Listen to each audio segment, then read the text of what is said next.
The Gospel According to Spiritism. Chapter 28, A Collection of Spiritist Prayers, by Allan Kardec.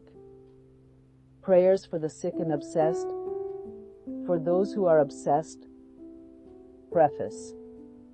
Obsession is the persistent action which an inferior or bad spirit exercises over an individual.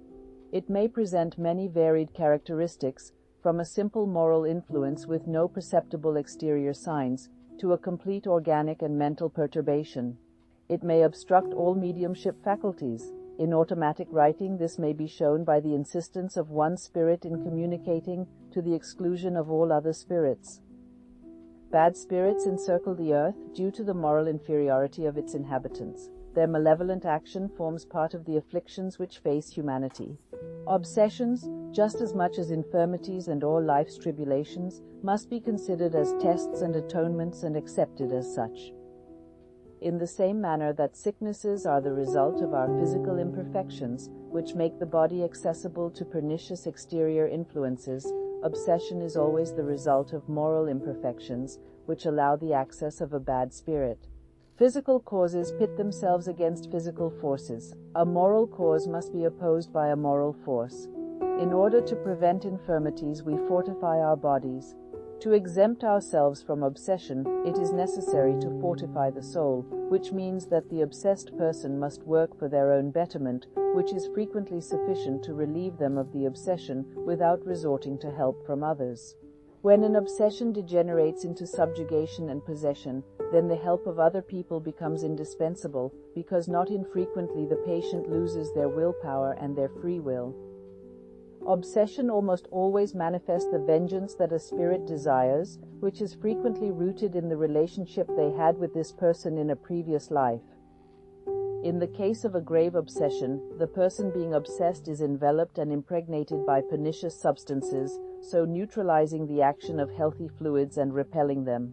It is very important to free the person from these negative vaporous fluids. However, a bad fluid cannot be eliminated by other bad fluids. By a similar action to that exercised by a healer in the case of illness, it is necessary to expel the bad substances with the help of better ones, which in a certain way produces the effect of a reaction.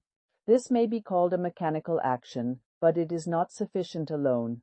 It is also necessary and most important to act upon this intelligent being by speaking with authority, which can only be achieved through moral superiority. The greater this is, the greater will be the authority.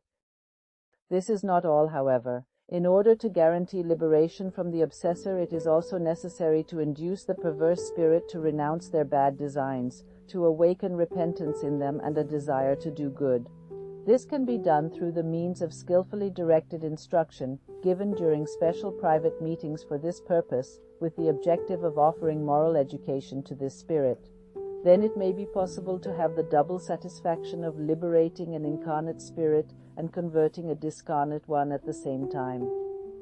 This task is made easier when the obsessed person, understanding their situation, joins in with the prayers and adds their cooperation in the form of a desire to recuperate.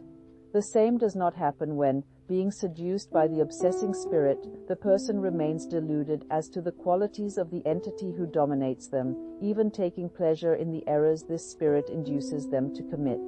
In this case, instead of helping, he repels all assistance offered.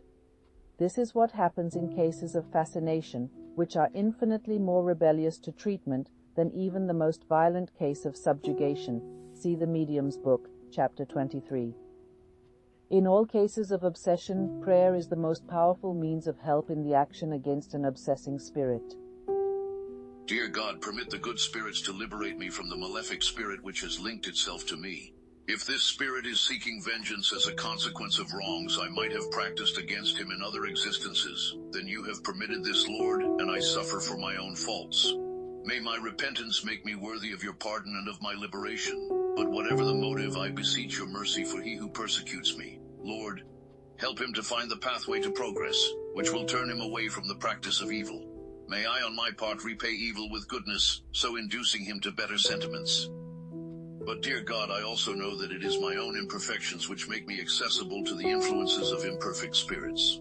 Give me the necessary light so I may recognize these imperfections and above all remove the pride in me which makes me blind to my own defects. How great must be my unworthiness to allow a malefic being to dominate me. Dear God, may this blow to my vanity be a lesson for the future. May it fortify the resolution I have made to cleanse myself by means of the practice of goodness, charity, and humility, so that as from now I may put up a barrier against all bad influences. Lord, give me strength to support this test with patience and resignation. I understand that just as with all other tests, it will aid my progress if I do not spoil the fruits with my complaining, because it offers me an opportunity to demonstrate my submission and to practice charity towards an unhappy brother by forgiving him the evil he has done me. See Chapter 12, items 5 and 6, Chapter 28, item 15 and subsequent, also items 46 and 47.